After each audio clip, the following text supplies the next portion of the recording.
Hello, everyone. Welcome to the Newsbrowse News broadcast.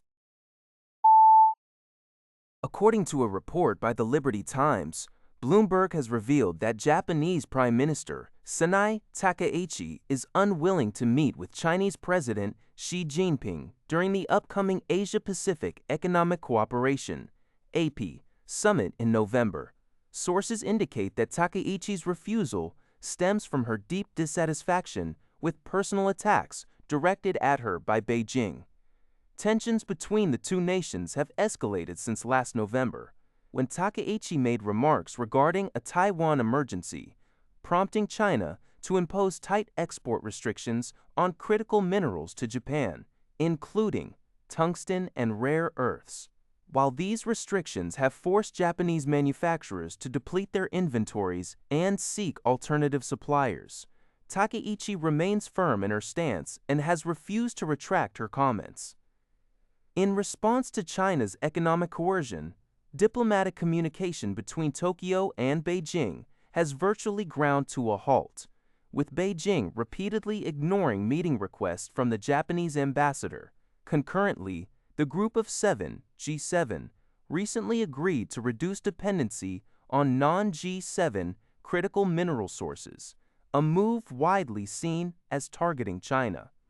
Takaichi previously stated that Japan remains open to dialogue, but a formal leadership meeting remains unlikely.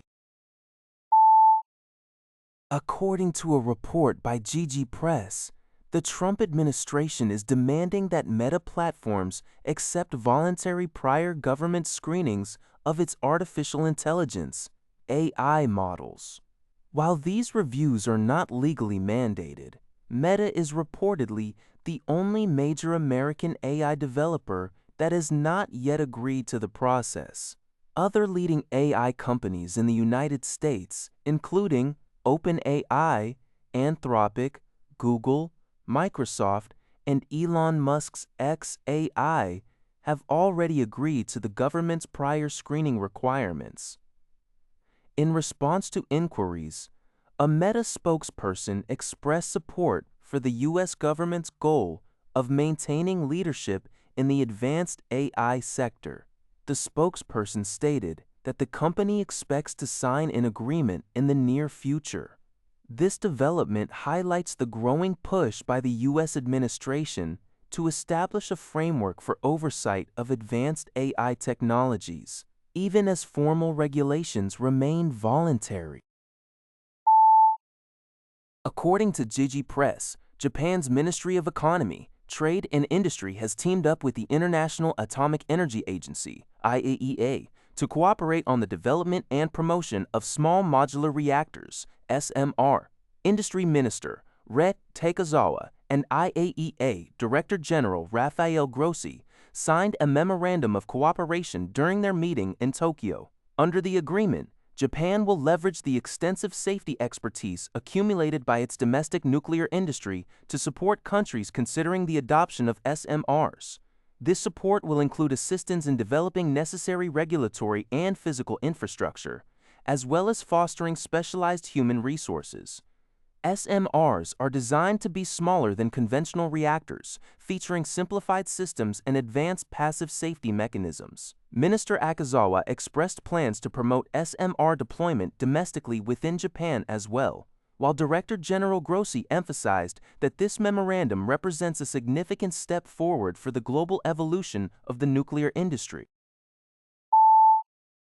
According to NHK, Russian President Vladimir Putin has condemned recent Ukrainian campaigns targeting Russia's energy and infrastructure sectors. In a speech delivered to military academy graduates at the Kremlin, Putin characterized these strikes as a deliberate attempt by Kyiv to sow uncertainty and destabilize Russian society. The president emphasized that these tactics are being employed while Ukraine ignores the reality of Russian military dominance along the front lines. During a separate government meeting, Putin reiterated this stance, asserting that as Russian forces continue to capture settlements, the enemy has shifted its focus to civilian facilities. In response to the impact of these strikes on the domestic energy sector, Russian Deputy Prime Minister Alexander Novak noted that, while the fuel market remains challenging, it is currently under government control. Officials are now considering a total ban on diesel exports to ensure domestic supply as refineries maximize production. According to Yahoo News, Iranian President Masoud Pezeshkian announced on June 24th, during a visit to Pakistan, that Iran's missile development program is not part of any Memorandum of Understanding (MOU) with the United States and remains completely non-negotiable. Speaking at a joint press conference in Islamabad alongside Pakistani Prime Minister Shehbaz Sharif, Pezeshkian strongly defended the program, stating that it serves as a critical defense mechanism for the nation. He claimed that without Iran's missile capabilities, the country would have faced the risk of being plundered and destroyed by the U.S. and Israel, drawing a parallel to the ongoing devastation in the Gaza Strip. The statement comes as Pakistan's Prime Minister Sharif reaffirmed his nation's dedication to maintaining and promoting regional peace. That's all for this video.